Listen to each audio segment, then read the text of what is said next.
Hey everyone, thanks for joining us again. We thought we would come back on. It's been a little while and wanted to put out a fresh video.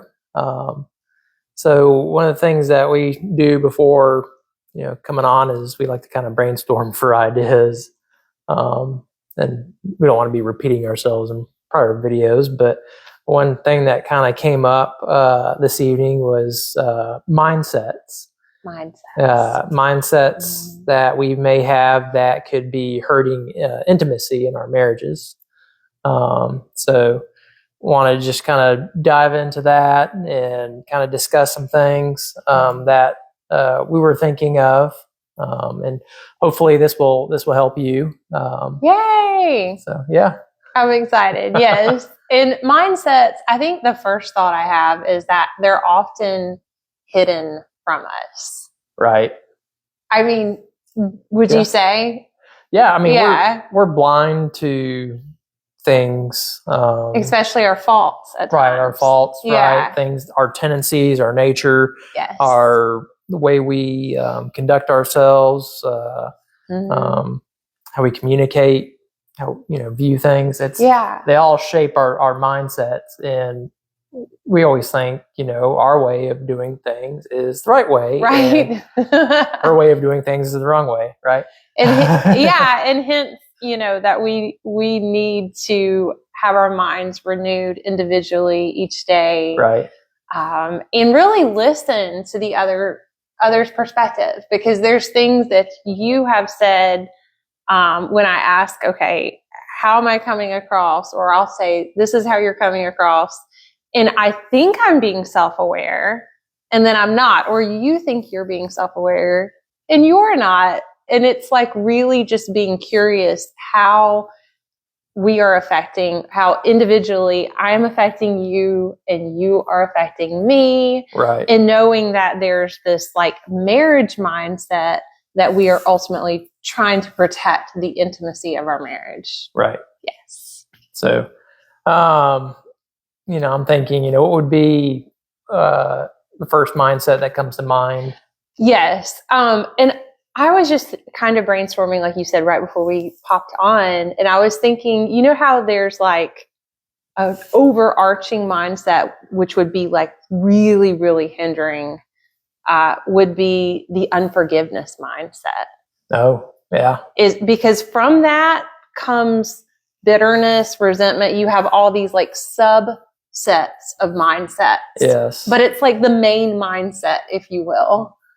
Yes. Unforgiveness is probably up there, top of the list. Yes. Yes. And that shapes everything.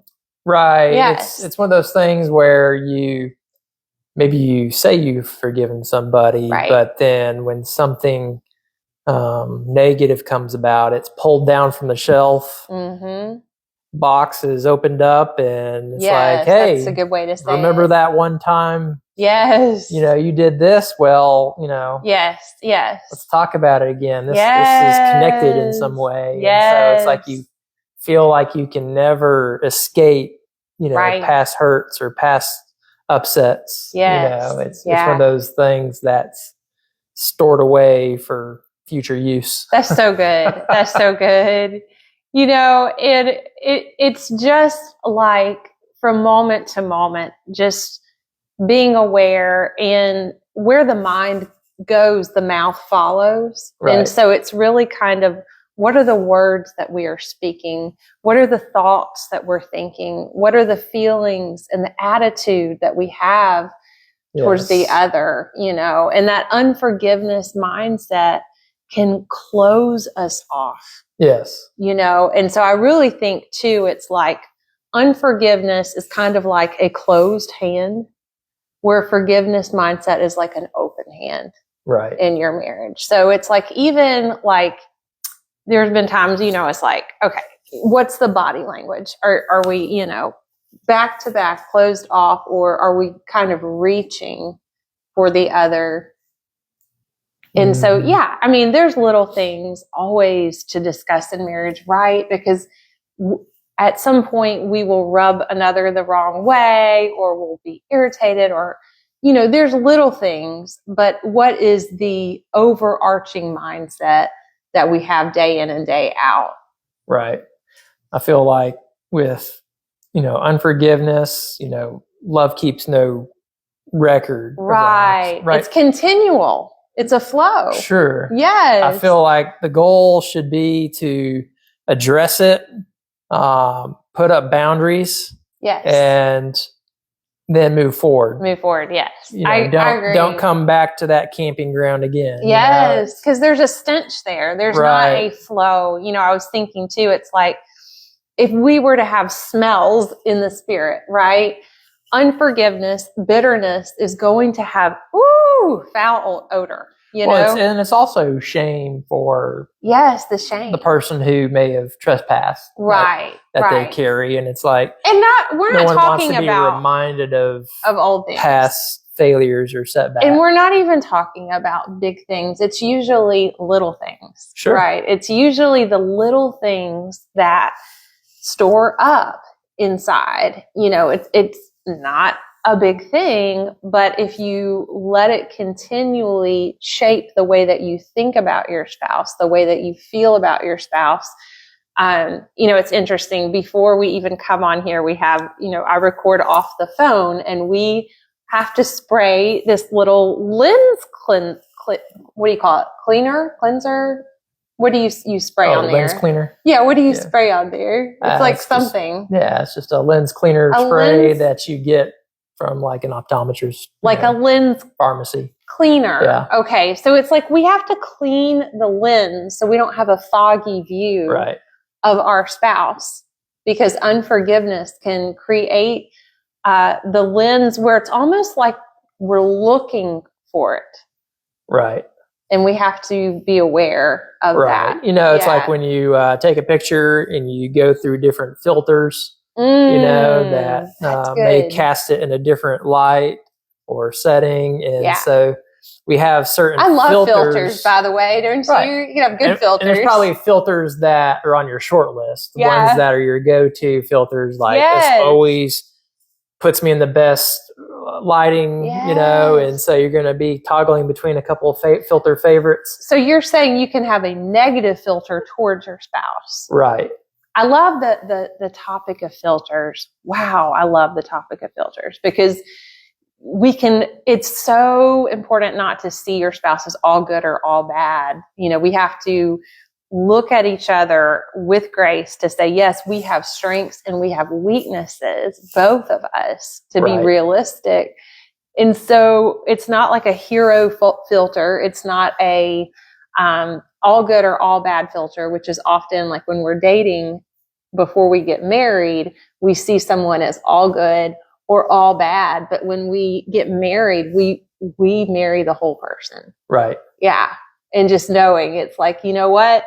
Some days I'm probably going to get on your nerves because, that's just how life is. I will, if I am irritated or I am on a rant or whatever, I may rub you the wrong way, but I also know that you still love me. Right.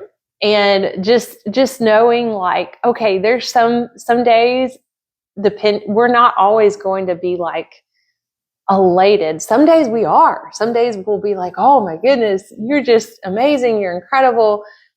And you can feel that. But then other times I may say something and, you may be like, wow, I just want to rest or whatever it is. But there's not that element of rejection because we know that we are still loved. Right. Yeah. It's kind of how the saying goes of getting out of the wrong side of the bed. And it seems like just when you start off from in start the to finish, nothing ever seems to go right.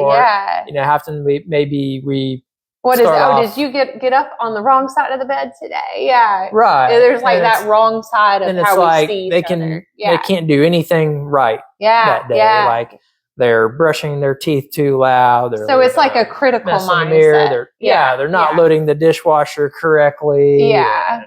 They're taking too long to get ready. I'm so glad that you've never nitpicked on anything. You do not like nitpick on any house stuff. I would probably, I'm not the best at any of that. I usually like tell you, can you please help me with how to load the dishes? Because he's better at spatial. Male thing. He's better at spatial stuff. Oh, that's my theory. The way guys' minds work, everything's got like a strategic spot. I'll tell you what. I think I've said. I shouldn't be saying that. I think I've said before. Like he's run out of socks because I'm bad about sometimes doing the laundry for socks. I mean, I do the laundry, but then you know how like under the basket things get hidden, and he's like. He'll say politely, "Oh, do I have any socks?" I mean, this has happened numerous times. You think I would like eventually, you know, get it right on proportioning our laundry, but oh well. I'm sidetracking. Okay. Anyways, but those are, you know, that'd be an example of like, you know, filters that we put on. Filters. You know. Thank you for getting us back on subjects. You know, it's like the example in the Bible would be like, Garden of Eden, you know, Adam and Eve did not know they were naked until sin was introduced and their eyes were open, and all of a sudden it was like, you know, we're exposed, our filth, our shame. It's, oh my goodness, what do we do? You know? On the flip side, that is like the best example. So on the flip side, when we redeem our mindset, a redemption mindset, when we forgive, we see each other in a positive, loving light again. Right. It's like we are clothed in compassion. We are clothed in love for each other. When we forgive, everything is made new in how we see the other. Right. Which gives us freshness to dream again, to see each other in a new light again. Mm-hmm. And that is a continual, there are seasons where we have gotten so familiar with the other that we didn't even realize that we had a mindset of expectation or whatever that just kind of clouded the freshness of the marriage. Right. And I'm sure we are not the only ones, but then when we start taking steps towards each other, we go, oh, wow, we didn't even realize we had this mindset until it starts feeling really good again. And then you're going, whoa, this is what we've been missing. Yes. This is what we've been missing. And we're, you know, we're feeling, even now, we're starting to feel that newness again.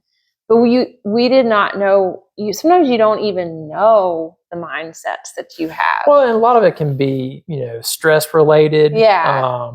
Through, you know, a hard season. Yeah. It could be work, family related. Yes. Anything, you know, if you're having to renew that something mindset. That you're dealing with, it can cause certain other things in your life to suffer, you know. Filters. Yes. So that filter. Right. Yeah. And I was even mentioning too, it's like, you know, you have the sepia or the black and white filter or whatever. Even that, it's kind of like when you forgive, everything comes in color. Again, you're able to see the whole picture, not the nuances, not like everything's so rigid. It's like, you know how it says soften or blur the background. The background is blurred.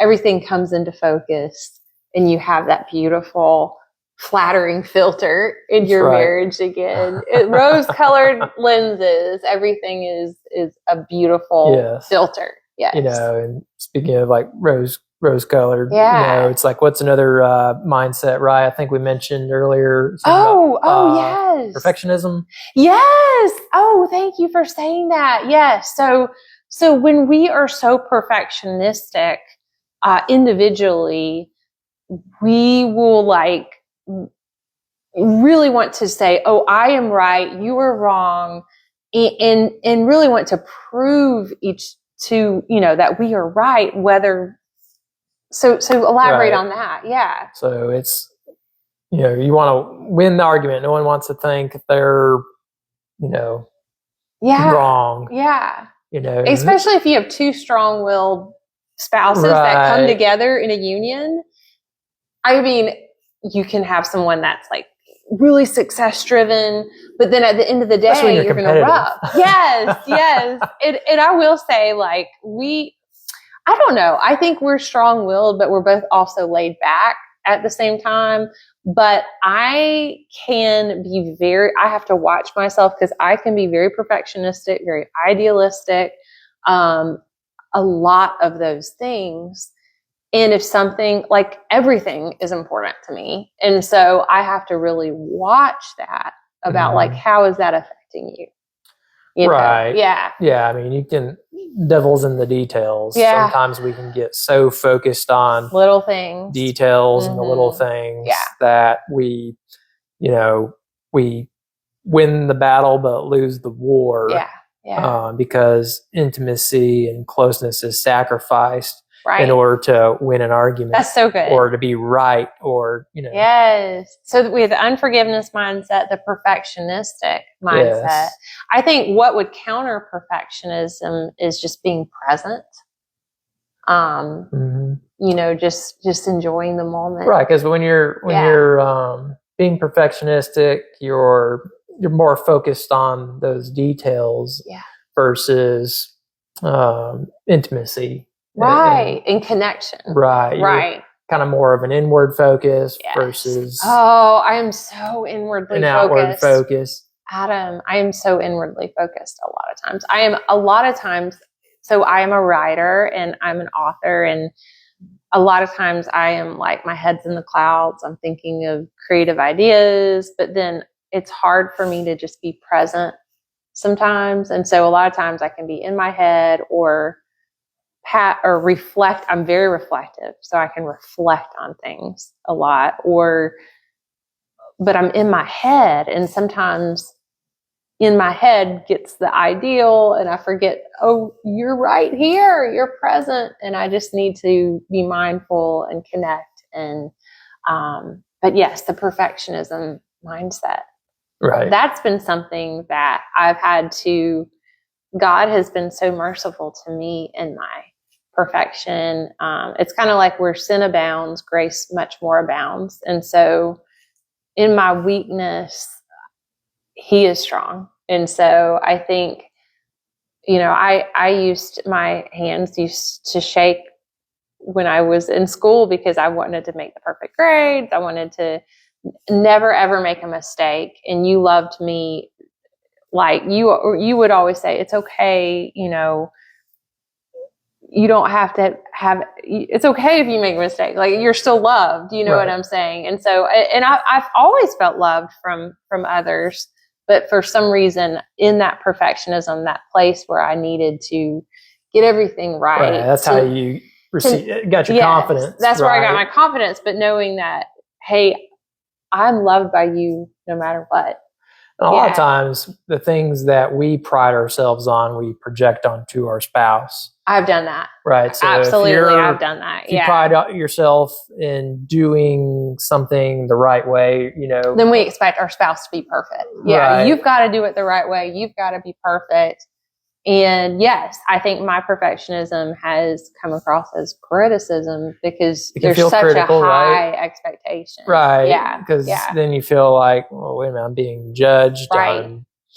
I feel a little bit of shame being put on me. And, that can cause, just, negative feelings and reactions. Yeah. And I think just being open and to say, okay, how am I coming across, and go, I didn't realize that it was from the ideal or was from the whatever it is. So it's like, you may be, let's say you're correcting me on something. Yeah. And you can have the most purest attitude and heart towards it. Yeah. But then I'm feeling that criticism. Yes.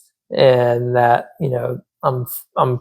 I'm internalizing it in one way that maybe you don't intend. Right. And then just sharing how that being and I may curious. Respond in a colorful way, and then having that curiosity, how it's coming across. Right. Yes. Be curious, open-minded. On how it comes across. Yes. And so for me, if I'm feeling, that criticism in that moment, I don't need to internalize that. I need to ask for clarification, maybe express how that made me feel, how it's making me feel. Yes, that's so good. That's so good. And so how would you receive that? If I'm expressing myself to you as someone who maybe struggles with perfectionism, like, how would you respond? Right. To be curious, like, how does that make you feel in the moment? And then getting back to that place of connection is really how we renew our mindsets to each other. So I think that's so good. Just being aware, like, which mindsets we talked about, the unforgiveness mindset. We talked about the mindset of perfection. And then the subsets that can come from that. We get a bitter mindset, resentful mindset, sarcasm, contempt. All these things can creep up and come. And it's like, it's like acid to your marriage. It's very corrosive. Yeah. So it's funny when I sip on my coffee, Adam always laughs because I have a straw every time I drink my coffee. And it's because I don't want my teeth to get yellow, and because the acid from coffee can affect your enamel, right? Right. And so it's the same thing. It's like our mindset can take away from that smile, that bright white feeling that we have in our marriage.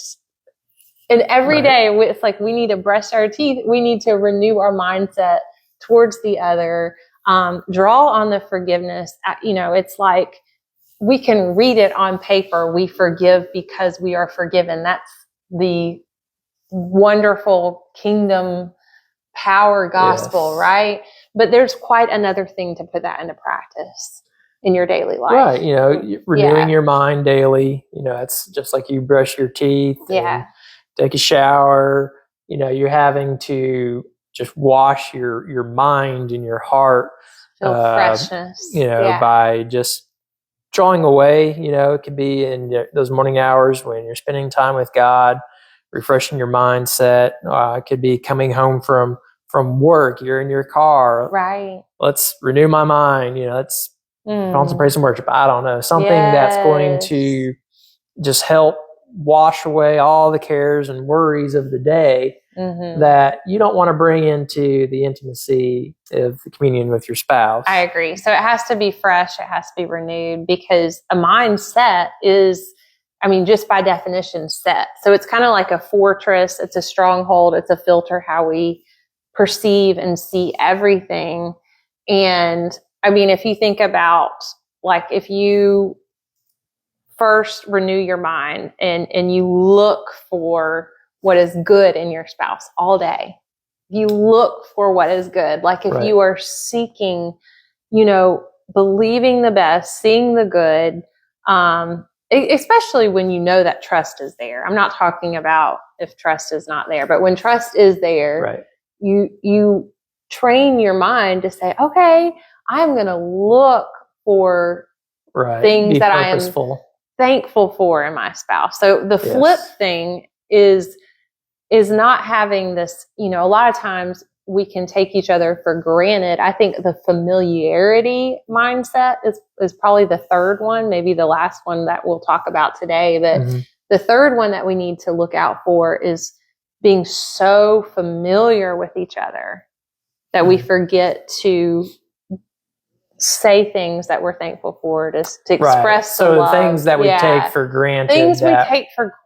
That are kind of unspoken things that we appreciate in each other.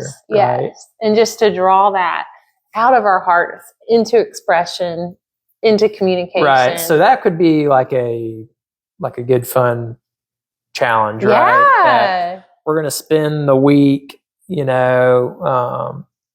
just write down the things that we appreciate that the other spouse does. That maybe we don't always say. And you do every single morning.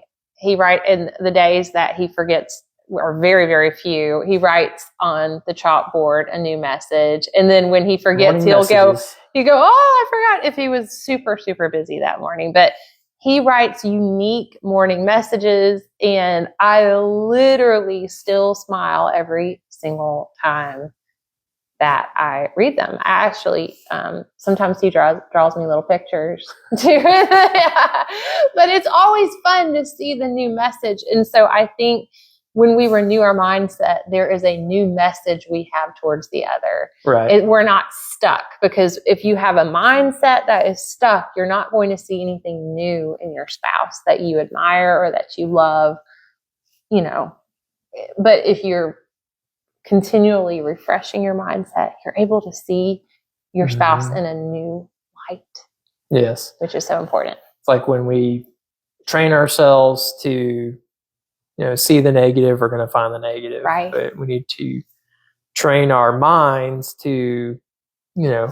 put on the filter of praise and thanksgiving. Yeah. Because we want to edify our spouse. Edify. Right? Because if we're not edifying, build up. We're tearing them down. So I think it's just whenever you catch yourself, maybe having that negative thought, like I wish they would remember to take the trash out or whatever it is, you got to catch yourself and take that thought captive and replace it with a praise. Yes. Yeah. Right? Replace it with a praise. I love that. So. Yeah. And that will, and just even, let's just stop right there. But that's something that we all, and I want to do that too. And if our minds, the neurological pathways, the more that you think about something, the more you think about it. That's true. And so replacement principle, to replace those moments when we catch ourselves thinking something negative about our spouse or about yourself or whatever it is, have that replacement principle. Right. That's so good. Well, yay! I think that was a really fruitful conversation. So, so I hope this conversation may have helped you today. We're just navigating marriage together. Yeah. And so when we have our highs, our lows, our in-betweens. Right. So when we feel inspired, we'll hop on here and record something. So we hope these conversations are a blessing to you. So if you find this content helpful, just please like and subscribe. And you'll get notifications when our next video pops up. Thanks so much. See you next time. Bye.